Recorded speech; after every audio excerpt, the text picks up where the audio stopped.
오늘 우리는 이제 사도행전 3장의 말씀을 같이 묵상할 차례입니다. 초대교회에 기사와 표적이 많이 나타났다. 우리가 지난주에 묵상한 말씀입니다.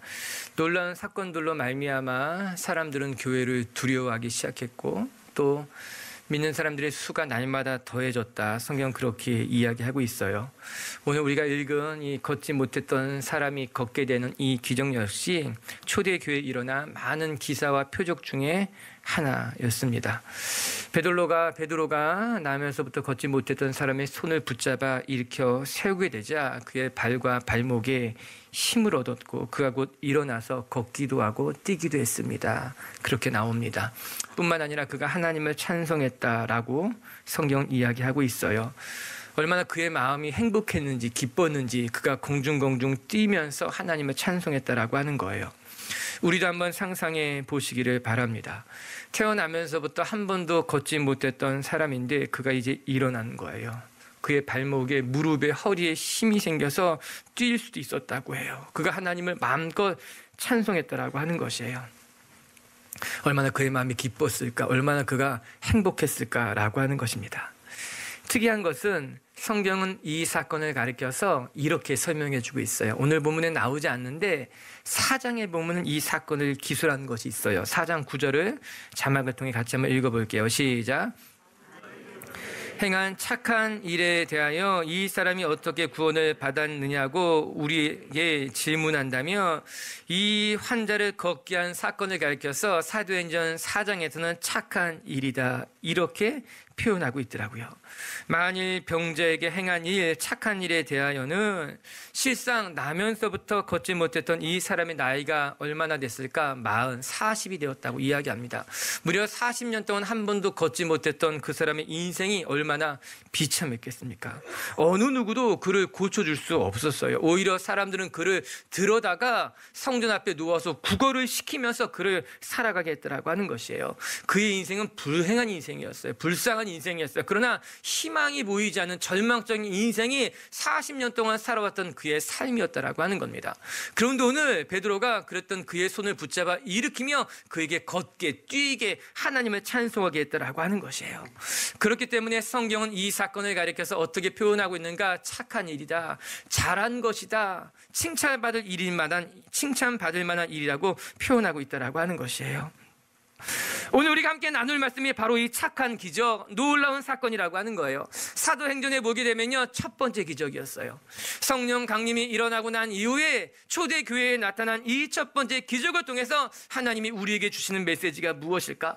우리가 다음 주도 또 묵상할 거고요, 그 다음 주도 묵상할 텐데 여러분, 이 기적은요 초대교회의 지형도를 바꿔놨어요.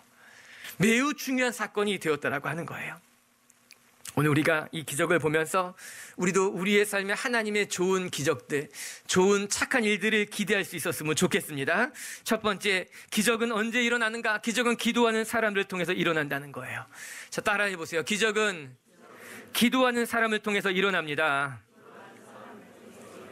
오늘 1절은 이렇게 시작이 됩니다. 같이 한번 읽어볼게요. 제9시 기도 시간에 베드로와 요한이 성전에 올라갈새 누가는 이 첫 번째 기적을 소개함에 있어서 의도적으로 이렇게 시작하고 있습니다. 제9시 기도 시간에 베드로와 요한이 기도하기 위해서 성전에 올라갔다라고 하는 것이에요. 그리고 그 기도하러 올라가다가 이 걷지 못했던 사람들과 마주쳤다는 거죠. 성경에는 이때가 언제인지 날짜에 대해서는 기록해 놓지 않습니다. 그러나 그가 만난 때, 시간에 대해서는 분명하게 말하고 있어요. 언제 이들이 마주쳤는가? 기도하러 올라가다가 마주쳤다는 거예요. 즉 오늘 이 걷지 못했던 사람과 마주친 사람은 누구였는가? 베드로와 요한도 중요하지만 그가 기도하러 올라가던 사람이라는 것이 중요했다는 거예요. 어떤 사람과 마주치고 어떤 사람을 통해서 기적이 일어나는가? 기도하러 올라가는 사람과 마주쳤고 그들을 통해 하나님의 은혜를 경험하게 됐다라고 하는 것이에요. 성경에는 이렇게 습관에 따라 기도하며 살아가는 사람들 종종 이야기하고 있습니다. 그리고 그들의 삶에 하나님의 은혜가 어떻게 나타났는지를 많이 보여주고 있어요. 이 다니엘 한번 생각해 보면은 다니엘도 바벨론의 포로로 잡혀갔지만 성경에 보면 그가 습관에 따라서 하던 대로 늘 기도했다고 이야기합니다. 사도행전 10장에 보게 되면은 고넬료라는 사람이 등장하게 되는데 그 역시도 습관에 따라서 기도하다가 하나님의 환상을 보았다고 이야기하고 있어요. 다니엘부터 먼저 한번 살펴보게 되면은 다니엘이 다리오 왕 조소에도 불구하고 그가 하던 대로 예루살렘 성전을 향해 창문을 열어놓고 하루에 3번씩 기도했다고 이야기합니다. 그로 말미암아 그는 사자굴에 던져지게 되는 거예요. 하지만 늘 기도했던 그에게 하나님의 전사가 나타나서 사자 입을 봉해버리게 됩니다. 그리고 그 사자굴로부터 안전하게 다니엘을 건져내게 되는 것이지요. 사도행전에 나타났던 고넬료 역시 하나님 앞에 항상 기도하던 사람이었어요. 우리 그 말씀을 한번 자막을 통해 살펴볼게요. 사도행전 10장 2절 3절 같이 한번 읽어볼까요? 시작. 밝히 봄에 하나님의 사자가 들어와 이르되 고넬료야 하니 고넬료 역시 기도하던 중에 하나님의 환상을 보게 됩니다. 그가 무엇이라 이야기하는가? 하나님께 항상 기도하더니 제9시 오늘 본문과 똑같은 시간이었어요. 유대인들이 경건한 사람들이 늘 기도하던 시간에 고넬료도 기도하다가 하나님의 환상을 보게 되는 것이고 그 사건을 통해서 복음이 이방 사람들에게 열방에게 흘러가게 되는 결정적인 계기 사건이 된 것 아니겠습니까? 이처럼 성경은 기도하는 사람을 통해서 기적이 일어나고 있음을 보여주고 있는 것이에요. 하나님의 역사가 언제 누구에게 일어나고 있는가? 기도하는 사람에게 기도할 때 일어난다라고 하는 거예요. 저는 오늘 이 사건이 기도하는 두 사람 베드로와 요한을 통해서 초대교회에 일어난 첫 번째 기적이라는 것이 중요하구나. 사랑하는 성도 여러분, 기적은요 그냥 일어나지 않아요. 기적이라고 하는 것은요 그냥 불특정 다수에게 어쩌다 우연히 일어나는 것이 기적이 아니라 하나님의 은혜를 사모하며 기도하는 사람들에게 일어나는 것이 하나님의 기적이라고 하는 거예요. 그렇기 때문에 기적은 기도하는 사람들의 손끝을 통해서, 아니 기도란 무엇인가? 기적을 준비하는 시간이 아니었는가?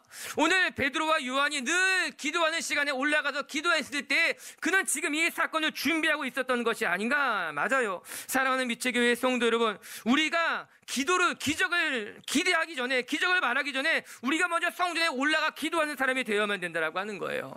우리의 삶에 기적이 일어나기를 원한다면 우리는 그냥 그 기적을 바라는 것이 아니라 기적을 준비하며 기도하는 사람이 되는 것이 맞다라고 하는 거예요. 많은 신도들이 기적을 말하지만 기도하지 않아요. 내 삶에 하나님의 놀라운 능력이 나타나기를 원하지만 기도하는 데는, 무릎 꿇는 데는 너무나 인색하다라고 하는 거예요. 하나님, 내 삶에 하나님의 뜻이 이루어지길 원합니다. 기적이 일어나길 원합니다. 바라지만 기도하지 않죠. 이 정도 기도하면 되겠지. 이 정도만 기도해도 하나님이 들어주실 거야. 아니, 하나님은 내가 기도하지 않아도 은혜를 베푸시는 분이야. 우리가 얼마나 기도하는데 인색한 사람들인가. 오늘 성경을 보시기 바랍니다. 베드로와 요한은 성령을 경험한 이후에 기도하는 사람이 되었어요. 그리고 기도하는 자리에서 하나님의 역사를 경험하게 된 것 아니겠습니까? 여기 중요한 건 한 가지를 배울 것이 있는데, 그것은 무엇인가? 베드로가 기도했는데 그냥 기도하지 아니하고 그가 습관에 따라서 기도했다라고 하는 거예요. 베드로와 요한은 경건한 유대인들과 같이 이제 관습에 따라서 기도의 자리를 지키게 됩니다. 그리고 그들은 예루살렘에 올라가 기도했다. 오늘 말씀의 이야기죠. 말씀을 보면서 성령을 받은 제자들이 습관에 따라 기도했다고 하는 것이 그들이 내린 소중한 결단이었구나, 그런 생각을 하게 됩니다. 이게 무슨 말인가? 여러분, 열심히 기도하는 것과 기도하는 습관을 가지는 것은 전혀 다른 일입니다. 한번 열심히 기도할 수 있습니다. 뜨겁게 기도할 수 있습니다. 그렇다고 해서 그 사람이 기도하는 습관을 가질 수 있느냐, 가졌느냐, 그건 전혀 다른 문제라고 하는 것이에요. 그렇더라고요. 제가 보니까 하나님의 은혜를 받고 성령을 경험한 사람이 뜨겁게 한번 열심히 기도했다고 해서 그 기도가 계속해서 이어지느냐, 그렇지 않다라고 하는 거예요. 여러분, 수련회에 가서 큰 은혜를 받고 아우니치에 가서 삶을 결단하고 헌신한 사람들이 다시 삶의 자리로 되돌아와서 그 은혜를 잃어버리는 경우가 얼마나 많습니까? 하나님의 그 은혜는 경험했어요. 기도도 열심히 해봤어요. 그러나 삶의 자리로 되돌아와서는 그 기도를 지키지 못하는 사람들, 은혜를 지키지 못하는 사람들이 허다하다라고 하는 거예요. 그런데 오늘 제자들은요, 오순절 성령 강림 사건을 경험하고 난 다음에 이제 그들은 그 성령을 경험한 이후에 말씀대로 살아가기를 다짐하면서 기도의 자리를 계속해서 지켜나가고 있었다라고 하는 거예요. 이것이 감사하고 이것이 은혜라고 하는 거예요. 하나님께 받은 은혜를 지키기 위해서 기도하는 습관을 만들어갔다라고 하는 거예요. 기도하기를 다짐했다라고 하는 것이에요. 단지 율법을 지키는 것이 아니라 받은 은혜대로 살아가기 위해서 하나님과 지속적인 교제를 만들어갔던 것이 초대교회 사람 사람들 제자들의 모습이라고 하는 거예요. 사랑하는 미치교회 성도 여러분, 전 우리 미치교회 성도들이 한번 열심히 기도하고 끝나는 것이 아니라 여러분의 삶에 기도의 습관, 거룩한 습관이 될 수 있게 되길 주님의 이름으로 축복합니다. 마음이 내킬 때는 열심히 기도했다가 바쁘고 분주하면 그냥 기도하지 않는 것이 아니라 때를 정하는 거예요. 우리의 삶에 기도하는 습관이 만들어 새겨져야 된다라고 하는 거예요. 예수님 모시기 바랍니다. 예수님도 기도하는 습관이 있었다라고 하는 거예요. 늘 기도했어요. 기도하는 장소가 따로 있으셨어요. 아무리 바쁘고 분주해도 기도의 사명을 감당했다라고 하는 거죠. 누가복음 22장 39절 같이 한번 읽어볼게요. 예수께서 나가사 습관을 따라 감람산에 가시며 제자들도 따라갔더니 제자들이 예수님 기도하는 모습을 보고 따라간 겁니다. 습관을 따라 기도했던 거예요. 예수님이 기도했던 장소는 감람산이었다라고 하는 거예요. 전 이 말씀이 너무너무 멋진 거예요. 예수께서 나가사 습관을 따라 감람산에 가심에 제자들도 따라갔더니 너무나 멋있지 않아요? 기적을 행하는 장면도 멋있고 귀신을 쫓아내는 장면도 멋있고 물고기 2마리와 보리떡 5개로 5,000명을 먹이는 장면도 너무나 멋있는 장면이지만 누가복음의 말씀처럼 때가 되니 홀로 가셔서 기도하는 예수님의 모습이 너무나 멋있는 거죠. 우리도 이렇게 멋있는 사람이 되어야 되는 거예요. 우리도 이런 모습을 사모해야 된다라고 하는 거예요. 여러분, 기도하는 남자가 멋있는 남자인 거예요. 남자가 멋있게 수트 잘 차려입고 큰 차를 몰고 다니는 남자가 멋있는 남자가 아니라 때가 되면 기도하러 갈 줄 아는 사람, 아무리 바쁘고 분주하다고 할지라도 기도하는 자리를 놓치지 않는 남자가 멋있는 남자인 거예요. 누가 예쁜 여자냐고요? 겉을 잘 단장하는 여자가 예쁜 것이 아니라 옷을 맞추고 컬러를 매칭하는 여자가 예쁜 여자가 아니라 속이 눈물로 기도하는 여인이 정말 멋진 아름다운 여인이라고 하는 거예요. 전 여러분들의 눈이, 여러분들이 사모하는 것들이 오늘 예수님의 모습을 바라보면서 하나님, 우리도 습관을 따라 감람산에 올라가 기도할 때 우리의 자녀들이 기도하는 우리를 따라 기도할 수 있게 해주십시오. 전 여러분들이 이렇게 기도하는 사람들이 되기를 바라고 기도하는 여러분을 통해 하나님의 기적이 일어나게 주님의 이름으로 축복합니다. 두 번째, 나사렛 예수의 이름으로 살아가는 사람에게 기적이 일어난다라고 하는 거예요. 이게 중요한 거예요. 언제 기적이 일어나느냐? 우리가 나사렛 예수의 이름으로 살아갈 때 우리의 삶의 변화가, 능력이, 기적이 나타나요. 이제 우리 6절과 7절의 말씀을 같이 한번 읽어볼게요. 시작. 베드로가 이르되 은과 금은 내게 없거니와 내게 있는 이것을 내게 주노니 나사렛 예수 그리스도의 이름으로 일어나 걸으라 하고 오른손을 잡아 일으키니 발과 발목이 곧 힘을 얻고, 베드로가 구걸하던 그 장애인의 손을 붙잡고 말하면서 일으켜 세웁니다. 은과 금은 내게 없거니와 나사렛 예수의 이름으로 명하노니 일어나라. 그러자 7절에 보니 놀라운 일이 벌어지기 시작합니다. 오른손을 잡아 일으키니 발과 발목이 곧 힘을 얻고, 8절에 보면 뛰어 서서 걸으며 그들과 함께 성전으로 들어가며 걷기도 하고 뛰기도 하며 하나님을 찬송했다. 오른손을 잡아 일으키니 발과 발목에 힘이 생겼다는 거예요. 그가 걸을 뿐만 아니라 뛰기 시작했고 성전에 기도하러 올라가는 사람들을 따라서 성전 안으로 들어갔다라고 하는 거예요. 이제 하나님을 찬송하게 됐다라고 하는 거예요. 이 사람은 성전 안으로 들어갈 수 없었어요. 성전 안에 들어가지 않는 사람이었어요. 그는 성전 밖에 있는 구경꾼이었어요. 뜰에 있는 사람이었다라고 하는 거예요. 그런데 이제 그가 그의 발목에, 그의 허리에 힘을 얻고 나서 그가 어디를 향하는가? 성전 안으로 들어가서 기도하고 찬송했다라고 이야기하고 있는 건 아닙니까? 그 상황을 지켜보던 사람들이 얼마나 놀랐겠어요. 이 사람은 늘 같은 자리에서 구걸하던 사람이었는데, 그는 태어나면서부터 한 번도 걷지 못했던 사람이었는데, 그렇기 때문에 그의 다리는 기형적으로 말라 있었을 것이 분명한데, 여러분 한번 생각해 보시기 바랍니다. 이 사람이 태어나면서부터 걷지 못했다, 이런 어떤 장애가 있었을 것이에요. 근데 그 장애는 태어나면서부터 걷지 못했던 것이기에 어쩌면 다리의 길이가 달랐을 수도 있어요. 어쩌면 다리가 굽어진 사람일 수도 있었어요. 40년 동안 걷지 못했다면요, 다리의 근육이란 찾아볼 수 없을 만큼 말랐을 것이 분명했어요. 그런데 그가 걸었다는 거예요. 발과 발목에 힘을 얻었다는 거예요. 걷기도 하고 서기도 하고 뛰기도 했다라고 하는 거예요. 에스겔서 37장의 말씀이 생각나지 않습니까? 에스겔의 눈에 마른 뼈가 보였어요. 오랜 시간 동안 말라 있었어요. 버려진 뼈였는데 하나님의 생기가 그곳 가운데 들어가게 되자 이 뼈와 저 뼈가 서로 맞아 들어가 연결되었고, 그 뼈에 힘줄이 붙었고 살이 오르더니 그 위에 가죽이 덮이고 결국에는 큰 군대가 되었다고 이야기한 것 아닙니까? 이것이 하나님이 에스겔에게 보여준 환상이었어요. 지금 이스라엘이 이런 마른 뼈와 같지만 하나님의 생기가 임하게 되면 그 뼈에 힘줄이 붙고 근육이 붙고 가죽이 붙어서 큰 군대가 되겠다고 말씀하고 있는 것 아니겠습니까? 이런 일들이 오늘 2000년 전 초대교회에 일어나게 된 거예요. 걸을 수 없었던 그가, 단번에 일어날 수 없었던 그가 베드로가 그의 손을 붙잡아 일으키게 되니 놀라운 일들이 일어나게 됐다라고 하는 거예요. 그런데 이런 일이 어떻게 일어나느냐?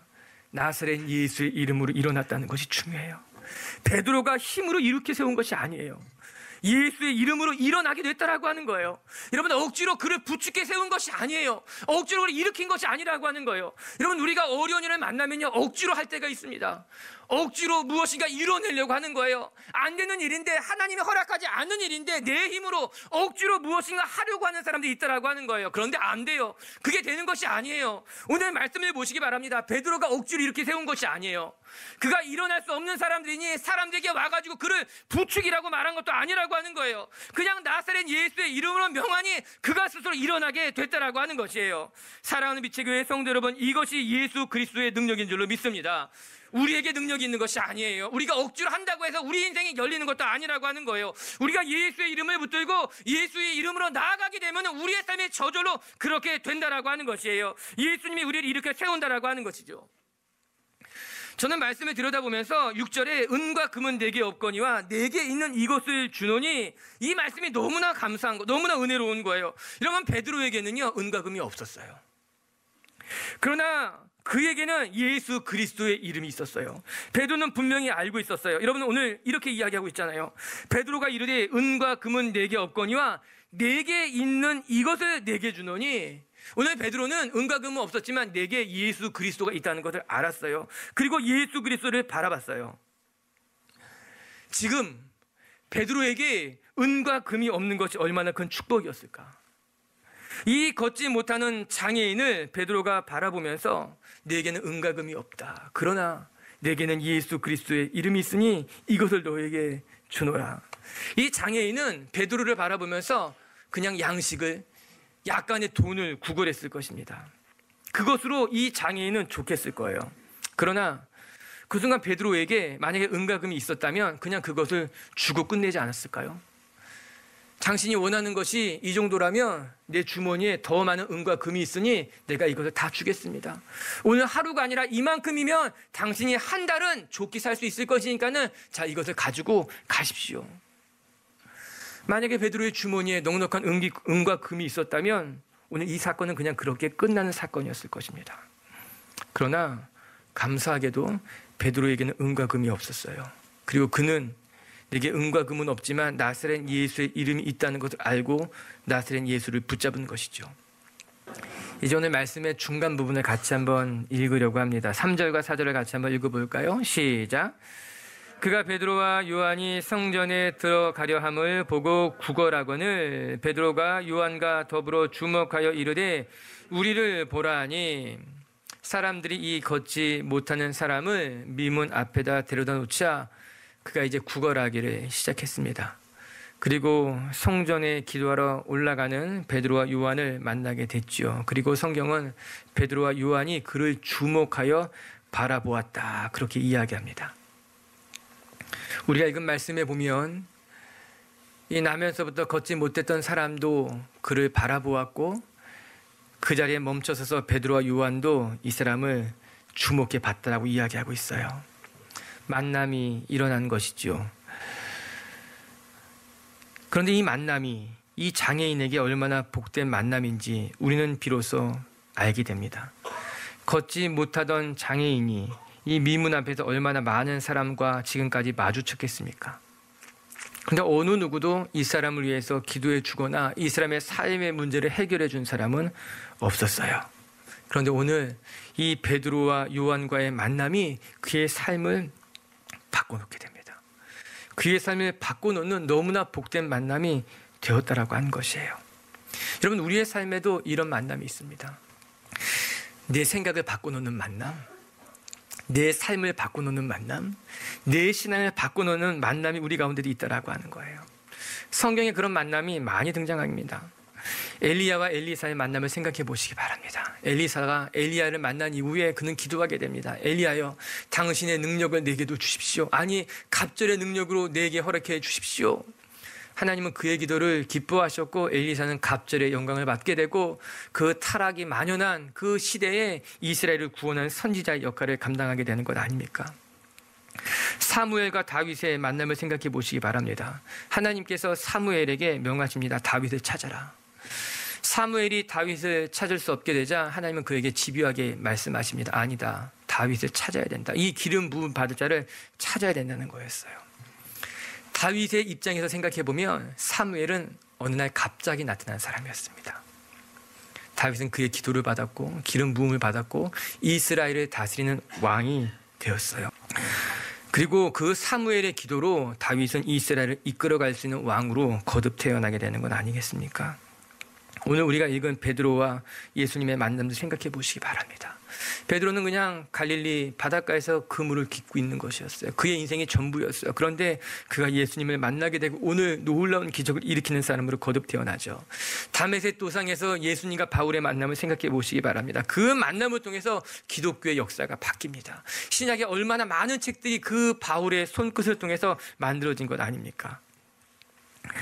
오늘 말씀으로 돌아가 보면 이 베드로와 요한 그리고 그를 주목하여 바라본 이 장애인과의 만남은 그의 삶을 뒤바꿔 놓는 일생일대 최고의 만남이 됐다라고 하는 것이에요. 감사한 것은 베드로와 요한이 그를 주목하여 바라보는데 그의 영적인 필요를 보기 시작했다라고 하는 것입니다. 오늘 말씀을 보면요, 이렇게 나옵니다. 3절에 보게 되면은 그가 베드로와 요한이 성전에 들어가려 함을 보고 이 장애인도 베드로를 보았다는 거예요. 그런데 4절에 보면 베드로가 요한과 더불어 주목하여 이르되 베드로와 요한은 그를 주목해서 바라봤다고 이야기해요. 같이 본다는 단어이지만 그 내용은 여실히 달랐어요.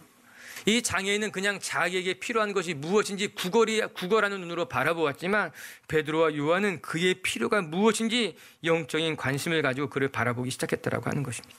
이것이 중요해요. 기적이 누구에게 일어나는가? 우리가 살펴본 것처럼 첫 번째, 기도하는 사람에게 하나님의 기적이 일어납니다. 두 번째, 예수님의 이름으로 살아가는 사람에게 하나님의 기적이 일어납니다. 그리고 세 번째, 영적인 필요를 볼 줄 아는 사람에게만 하나님의 기적이, 하나님의 뜻이 이루어지게 되어 있는 것이에요. 우리의 삶의 문제는 무엇인가? 하나님의 눈으로 내 삶을 들여다보지 못하는 거예요. 하나님의 마음으로 내 주변을, 내 자녀를 바라보지 못하는 것이 문제라고 하는 것이에요. 우리는 끊임없이 사람들이 말하는 대로 내 자신을 바라보고 사람들이 말하는 대로 내 자녀들을 자꾸 바라보는 거예요. 아니에요. 우리는요, 하나님의 눈으로 자녀를 바라봐야 되는 거예요. 하나님의 관점으로 내 자신을 바라보고 하나님의 마음으로 영적인 필요로 우리 주변을 바라볼 때 하나님의 능력이 일어나게 되어 있다고 하는 것이에요. 토마스 워커라는 신학자는 이 상황을 가리켜서 이렇게 말하고 있어요. 이 권능은 예수 그리스도의 권능이지만 그 손은 베드로의 손이었다. 이 말씀이 참 맞는 말이에요. 맞아, 이 권능, 이 능력은 하나님이 주신 예수 그리스도의 권능이지만 그 사람을 잡아 일으킨 손은 베드로의 손이었다는 거예요. 하나님의 능력이 어디에서부터 어떻게 그에게 흘러갔는가? 베드로의 손을 통해서 그 사람에게 흘러간 건 아닙니까? 여러분, 우리가 읽었던 아버지 7절을 보시기 바랍니다. 오른손을 잡아 일으키니 이 오른손은 누구의 오른손이었겠어요? 맞아요, 그 병자의 오른손이었지만 또 베드로의 오른손이었다라고 하는 거예요. 베드로가 그 사람을 붙잡아 이렇게 세웠을 때 이 베드로의 손을 통해서 그 사람에게 하나님의 필요가, 영적인 필요가 공급되기 시작됐다라고 하는 것이에요. 맞아요. 우리의 삶에 하나님의 능력이 어떻게 흘러가는가? 우리의 기도를 통해 흘러가요. 우리의 헌신을 통해 흘러가요. 그와 함께 우리가 그 사람의 손을 붙잡아 줬을 때, 그 사람의 필요를 들여다봤을 때, 우리가 그 사람의 필요를 위해 기도할 때 하나님의 능력이 우리의 손끝 통해 흘러가게 된다라고 하는 것이에요. 이 장면이 너무나 인상적인 거죠. 베드로가 그를 이렇게 붙잡은 거예요. 그를 이렇게 세운 거예요. 그리고 그 베드로의 손을 통해 예수 그리스도의 권능이 나갔다는 거죠. 권능은 예수 그리스도의 권능이지만 그 사람의 손을 잡은 것은 베드로의 손이었다라고 하는 거예요. 여러분들의 손이, 여러분들의 손을 필요로 하는 사람들을 보고 그 손을 잡아줄 수 있게 되게 주님의 이름을 축복합니다. 하나님의 능력은 언제 나타나느냐? 영적인 필요를 볼 줄 아는 사람에게, 그가 기도하기 때문에 그의 손을 통해 나타나게 된다라고 하는 것이죠. 할렐루야. 하나님 오늘도 우리의 눈을 열어주셔서 하나님의 눈으로 보게 하시고 하나님의 눈으로 기도하게 하시고 하나님의 눈으로 우리의 자녀들을 바라볼 수 있는 저와 여러분이 되길 주님의 이름으로 축복합니다. 말씀을 정리하십시다. 오늘 초대교회에 일어난 첫 번째 기적이에요. 그리고 성경은 이 기적을 가리켜서 그가 착한 일을 행했다 이야기하고 있는 겁니다. 저는 우리가 우리의 삶에 그냥 기적과 표적을 바라는 것이 아니라 우리의 삶에 일어난 기적이 착한 기적, 선한 열매, 좋은 열매가 되기를 바랍니다. 여러분의 삶에 하나님이 주신 축복이 그냥 여러분의 삶을 부하게 하는 것만이 아니라 여러분의 삶에 좋은 일로, 착한 일로 열매 맺게 되기를 주의 이름으로 축복합니다. 첫 번째 기적은 기도하는 사람을 통해서 일어납니다. 전 우리 미치교회 성도들이 기도의 자리에서 먼저 기적을 준비하시고 기도하며 하나님의 영광을 바라볼 수 있게 되길 주의 이름으로 축복합니다. 두 번째, 나사렛 예수의 이름으로 살아가는 사람에게 기적이 일어나는 거예요. 그리고 세 번째, 영적인 필요를 볼 줄 아는 사람에게 하나님 함께 하실 것입니다.